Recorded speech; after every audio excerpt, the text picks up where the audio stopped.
السلام عليكم ورحمة الله. نادي الهلال السوداني في مباراة قوية بينه وبين نادي الدرك الوطني الموريتاني في مباراة مؤجلة من الجولة 22 من الدوري الموريتاني الممتاز موسم 2024-2025. تنطلق المباراة بين الهلال والدرك الوطني يوم الأحد الموافق 25 من مايو 2025 على استاد شيخ ولد بدية بنواكشوط. طبعا عندنا نادي الهلال السوداني متصدر ترتيب الدوري الموريتاني ب 62 نقطة، وإليكم جدول ترتيب الدوري الموريتاني.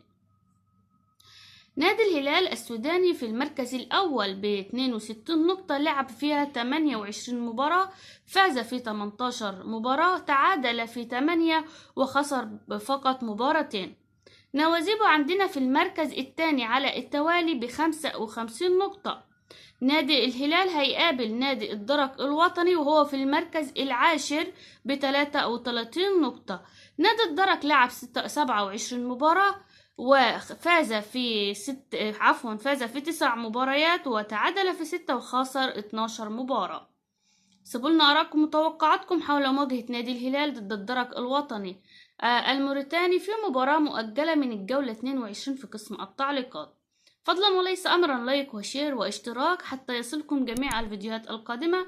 دمتم في رعاية الله، والسلام عليكم ورحمة الله وبركاته.